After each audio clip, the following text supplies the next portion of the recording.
नमस्कार दोस्तों, स्वागत है आपका हमारे इस सशक्त तक यूट्यूब मंच पर। दोस्तों, जनता दल यूनाइटेड जेडीयू और भारतीय जनता पार्टी की रिश्तों की दरार अब सार्वजनिक तौर पर दिखाई देनी शुरू हो गई है। जिस दरार को लेकर के भारतीय जनता पार्टी यानी बीजेपी आशंकित थी नीतीश कुमार की अगला राजनीतिक कदम क्या होगा, इसका ट्रेलर अब दिखाई देना शुरू हो गया। और जो नीतीश कुमार की राजनीतिक अदा है कि पहले वो खुद ही नहीं बोलते। जी हां, खुद तभी वो बोलते हैं जब मामला पूरी तरीके से फाइनल हो जाता है, स्क्रिप्ट जब पूरी तरीके से लिख दी जाती है और उसके ऊपर मोहर यानी ठप्पा लग जाता है। लेकिन अभी अपने भरोसेमंद लोगों के द्वारा नीतीश कुमार कल बयान तो नहीं दिलवा रहे कहीं। नीतीश कुमार उनके पूर्व की राजनीति, उनके पूरे क्रियाकलाप को देख करके साफ जाहिर होता है कि यूं ही बिहार के सुशासन बाबू कहे जाने वाले नीतीश कुमार के सामने इस तरह की घटना नहीं हो रही है। ताजा मामला दरअसल सीतामढ़ी के जनता दल यूनाइटेड के सांसद नीतीश कुमार के बेहद करीबी, बेहद भरोसेमंद देवेश चंद्र ठाकुर के बयान का होता है। वैशाली इलाके में वो बयान दे रहे थे और जब वो बयान दे रहे थे उनके बगल में जेडीयू के प्रवक्ता अभिषेक झा भी बैठे हुए थे। और उस बयान के भीतर देवेश चंद्र ठाकुर ये कहते हैं कि भारतीय जनता पार्टी बीजेपी भरोसेमंद नहीं है, उसके ऊपर उम्मीद या भरोसा नहीं किया जा सकता। और ठीक इसके उलट जाकर के वो आगे फिर बोलते हैं कि लालू प्रसाद यादव दोस्तों के दोस्त हैं। इस सार्वजनिक मंच से देवेश चंद्र ठाकुर कहते हैं कोई मान ही नहीं सकता कि नीतीश कुमार के परमिशन के बगैर, नीतीश कुमार की इच्छा के बिना, उनके इजाजत के बिना वो इस तरह की बात बोल रहे हो। देवेश चंद्र ठाकुर और नीतीश कुमार के संबंधों की को अगर कसौटी के ऊपर अगर कसना हो, अगर लोगों को उनके बारे में जानकारी हासिल करना हो, तो सबसे पहले यह जानना चाहिए कि आखिर किस कैंडिडेट का लोकसभा चुनाव का ठीक काफी पहले नीतीश कुमार का मतलब उन्होंने कैंडिडेट का किसके टिकट का ऐलान लोकसभा चुनाव के 4-5 महीने पहले कर दिया था।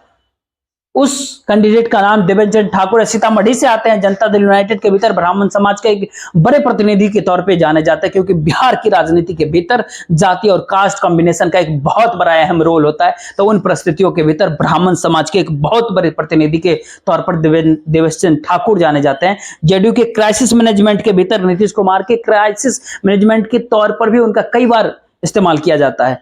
और वो वक्त, वो समय कोई नहीं भूल सकता जब 2006-07 के दौर में, उस काल में महाराष्ट्र में, खास करके मुंबई के भीतर उत्तर भारतीयों के खिलाफ राज ठाकरे और उनके पार्टी के कार्यकर्ताओं के द्वारा जब मारपीट की जा रही थी, तो उस दौर में भी नीतीश कुमार ने बिहार और बिहारियों का पक्ष रखने के लिए जिस नेता को राज ठाकरे के पास भेजा था वो देवेश चंद्र ठाकुर ही थे।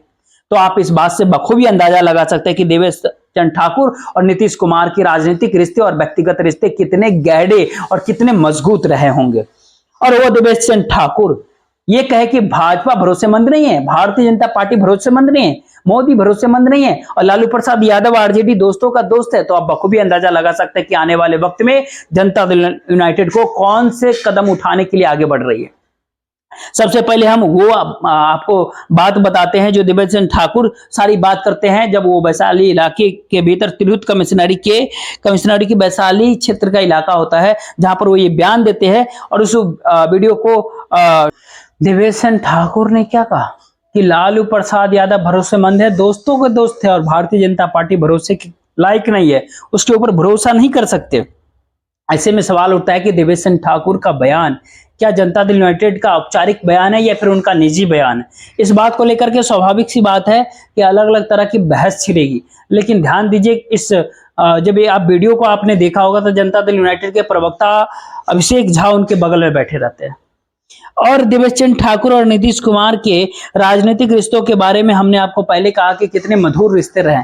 पहली बार देवेश चंद्र ठाकुर लोकसभा के भीतर पहुंचे हैं, नीतीश कुमार ने उन्हें उस सदन का सभापति बनाया था जिस सदन के भीतर वो पिछले 18 वर्षों से हैं। यानी बिहार के विधान परिषद के सभापति के तौर पर देवेश चंद्र ठाकुर को नीतीश कुमार ने तैनात कर रखा था। और ये काम बिना भरोसे के नहीं किया जा सकता है। अब ऐसे में सवाल उठता है कि देवेश चंद्र ठाकुर ने ऐसा बयान दिया तो जेडीयू के भीतर कौन सी खिचड़ी पक रही है साहब। लंबे अरसे से एक चर्चा चल रही है कि राष्ट्रीय जनता दल के साथ कभी भी नीतीश कुमार अपना राजनीतिक रिश्ता जोड़ सकते हैं, कभी भी इंडिया गठबंधन में नीतीश कुमार वापसी कर सकते हैं।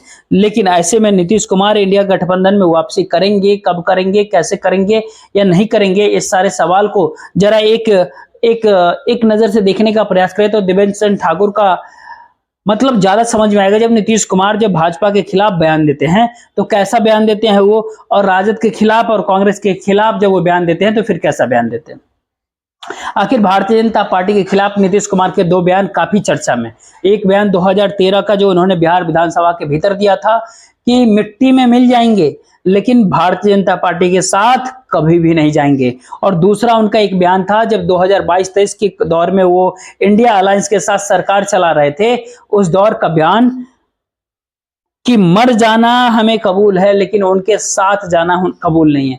यानी भारतीय जनता पार्टी बीजेपी के साथ नीतीश कुमार को जाना कबूल नहीं था। ये दो बयान नीतीश कुमार और भारतीय जनता पार्टी के रिश्ते को आपके सामने और पूरे देश के सामने रखने के लिए हमने फिर से याद दिलाया। क्या इतना कड़ा बयान आपने कभी देखा है कि कभी राजद और कांग्रेस के लिए नीतीश कुमार दिए हो? व्यक्तिगत तौर पर यह कह देते हैं कि लोग इतने बच्चे पैदा करते हैं, लोग इतने को आगे बढ़ाते हैं, सब अपने बाल बच्चे को आगे बढ़ाने में लगा हुआ है, ये सब बात बोल देते हैं, लेकिन उनके साथ कभी नहीं जाएंगे, मिट्टी में मिल जाएंगे, मर जाएंगे, जाना पसंद नहीं। इस तरह की बात नीतीश कुमार कभी कांग्रेस, राजद या लेफ्ट के साथ नहीं किया।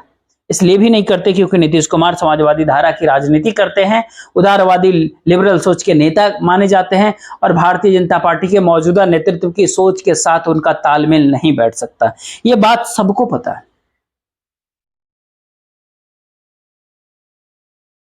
तो ऐसे में सवाल उठता है कि इस प्रकार की चीजें जब नीतीश कुमार करते हैं, उनके लोग बयान देते हैं, तो आने वाले वक्त में क्या होगा, और आखिर कौन सी वो परिस्थितियां उत्पन्न हो गई है जिसमें नीतीश कुमार के इंडिया अलायंस के तरफ वापस होने की खबरें आ रही हैं।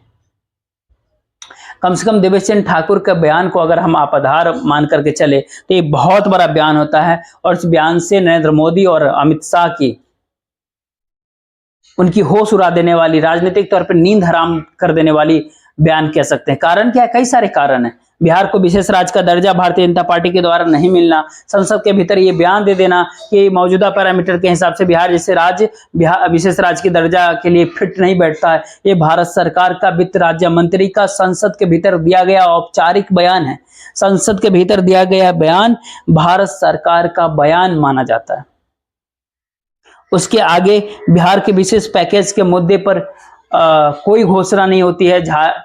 झारखंड बनने के बाद से जो विशेष पैकेज की बात होती थी, central express way, central NTPC लगाएगा, बहुत सारी बातें कहेगी जो पहले से प्रस्तावित है, और केंद्र सरकार को खुद ही करना है, पैकेज सरकार को देने जैसी कोई बात नहीं कही गई थी। और लेकिन तीसरा जो नीतीश कुमार की अपनी राजनीति का सबसे बड़ा आधार है, जो बेस है, वो उनके स्थानीय समीकरण, जिस स्थानीय समीकरण ने अति पिछड़ा, महादलित और ओबीसी वर्ग का लौकुश समाज, जिसकी राजनीति के सहारे भारतीय जनता दल जनता दल यूनाइटेड के सहारे पूरी बिसात टिकी हुई है, उस बिसात को संतुष्ट करने वाला आरक्षण बढ़ाने का फैसला, जाति जनगणना के बाद आरक्षण बढ़ाने का फैसला, जिसके भीतर इन सभी तबकों को, एससी, एसटी, ओबीसी, ईबीसी के टोटल आरक्षण को जो 49% जो अभी है, 49% के आरक्षण उसको बढ़ा करके 65% करने का जो नीतीश कुमार सरकार का जो फैसला था, उसके ऊपर पटना के हाई कोर्ट ने जब बहस हुआ, मामला सुप्रीम कोर्ट में गया, वहां से भी राहत नहीं मिली।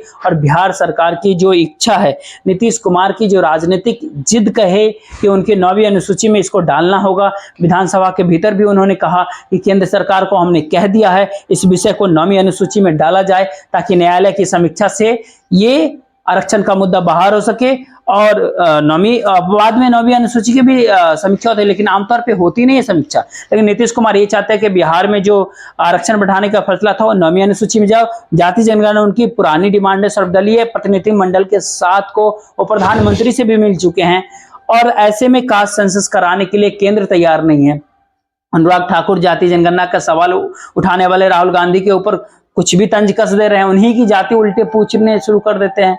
तो ऐसे में राहुल गांधी जातिगत जनगणना के लिए कमिटेड हैं, और जब वो जातिगत जनगणना और सामाजिक न्याय की राजनीति के लिए कमिटेड हैं, तो ऐसे में संसद में सार्वजनिक रूप से वो ऐलान करते हैं। उसके बाद से नीतीश कुमार की राजनीति में बहुत ज्यादा राजनीतिक स्पेस अब भारतीय जनता पार्टी के साथ रहने के लिए बचता नहीं है, क्योंकि भारतीय जनता पार्टी के साथ रहने से उनकी अपनी राजनीतिक जमीन कहीं ना कहीं छिनती हुई दिख रही है। राजनीतिक जमीन जनता दल यूनाइटेड के लिए बंजर होते हुए तब तक दिखाई देगी जब तक नीतीश कुमार भारतीय जनता पार्टी के साथ है, क्योंकि ऐसे में भारतीय जनता पार्टी कभी आरक्षण बढ़ाने का फैसला वो मानेगी ही नहीं और ऐसे में नीतीश कुमार कभी वो अपनी इच्छा छोड़ेंगे ही नहीं। ये सारे सवाल दोनों के वोट बैंक का है और दोनों के वोट बैंक के हितों की टकराहट जब खुल करके सामने आ रही है तो उसके भीतर देवेश चंद्र ठाकुर के बयान को अगर देखें तो साफ इससे स्पष्ट होता है कि बिना पार्टी नेतृत्व की सहमति से इस तरह के बयान देवेश चंद्र ठाकुर अगर कहेंगे, ये कोई मान ही नहीं सकता, इसकी कल्पना ही नहीं किया जा सकता, भरोसा ही नहीं किया जा सकता इस पर कि इस तरह की बात देवेश चंद्र ठाकुर कहें। दरअसल जनता दल यूनाइटेड ने भारतीय जनता पार्टी के रिश्तों में दरार पहले पड़ चुकी है। बेहद छोटा मंत्रालय, जी हाँ, जहां पर 1 सांसदों की पार्टी को बड़ा मंत्रालय तक दे दिया गया, वहीं 12 सांसदों की 1 दर्जन सांसदों की पार्टी को भैंस बकरी चराने वाले मंत्रालय और मछली पालने वाले मंत्रालय सौंप दिया गया। क्या इसी मंत्रालय के लिए नीतीश कुमार नरेंद्र मोदी के साथ गए थे 2023 में? क्या सरकार बचाने के लिए नीतीश कुमार को भाजपा की जरूरत है? नीतीश कुमार की सरकार बचाने और चलाने के लिए राजद, कांग्रेस और लेफ्ट के विधायक पहले से बिहार में तैयार है, पहले वो चला भी रहे थे, चलवा भी रहे थे। तो ऐसे में सवाल खड़ा होता है कि अपनी राजनीतिक जमीन बचाना, अपनी पार्टी को बचाना, अपनी छवि को बचाना, नीतीश कुमार की पार्टी को, अरुणाचल के विधायकों को तोड़ने के काम भारतीय जनता पार्टी ने किया था। नीतीश कुमार के पार्टी में सेंध लगाने का खुला आरोप जनता दल यूनाइटेड के लोगों ने आरसीपी सिंह के साथ गठबंधन करके, गलवैया करके भाजपा के ऊपर लगाया था, बीजेपी के ऊपर लगाया था। उस बीजेपी के साथ क्या मौजूदा दौर में बीजेपी के साथ नीतीश कुमार की अच्छी सहमति है, अच्छी बन रही है?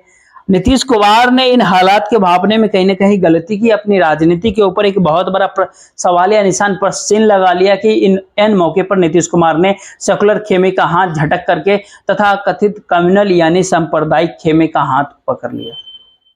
तो क्या इन सब से निजात पाने के लिए उनके पास एकमात्र एक ही रास्ता यही था जो बयान देवेश चंद्र ठाकुर दे रहे हैं? और उस बयान की अगर अहमियत को अगर चारों तरफ अगर लोग इस पे देखते हैं कि ये बात देवेश चंद्र ठाकुर कैसे बोल गए कि भाजपा पे भरोसा नहीं किया जा सकता, भारतीय जनता पार्टी भरोसेमंद नहीं है और लालू यादव आरजेडी दोस्तों का दोस्त है। ऐसे में देवेश चंद्र ठाकुर के कितने दोस्त है लालू यादव, ये बात तो हमें नहीं पता, लेकिन नीतीश कुमार के दोस्त है लालू यादव, ये बात तो पूरा भारत देश जानता है।